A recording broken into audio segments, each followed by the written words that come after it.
What's up guys, Marvis Vlog here and welcome back to my channel.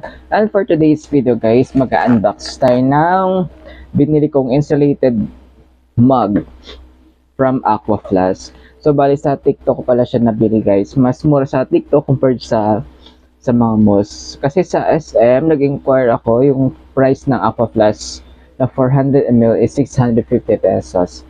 And then sa TikTok, nakuha ko lang siya ng 590 pesos. So nakatipid ako ng 60 pesos. And then free shipping fee pa, di ba? So, syempre, nakalagay dito is return and refund policy. So, no video, no return, no exchange. Ayan, so bubuksan na natin. Ayan.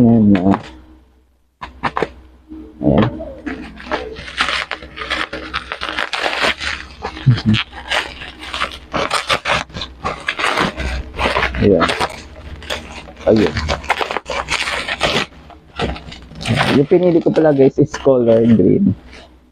Ayan. Interest, Aquaflask, insulated mug, 14 ounce.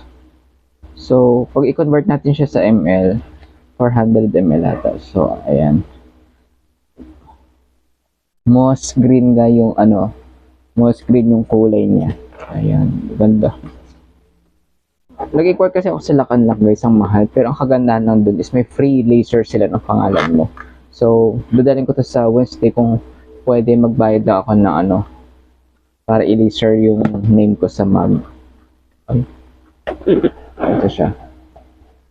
Ayan, Aquaflask. Legit to na Aquaflask guys sa store sa Aquaflask Philippines ko talaga siya binili. Ayan.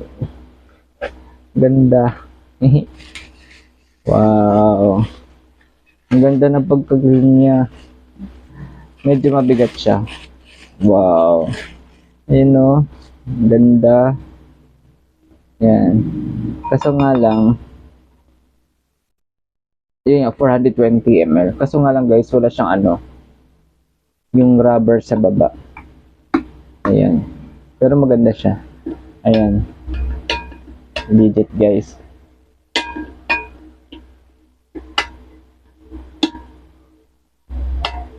Ayan.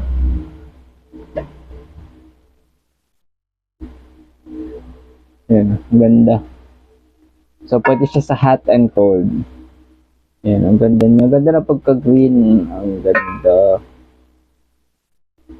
Ayan, doon dapat. Ayan. Ito, gilid pala. Ayan, Aquaflask. Ayan, so ganda guys. So ayun guys, hanggang dito lang yung video natin. Ayan, Aquaflask. Ayan. Thank you TikTok. Bye.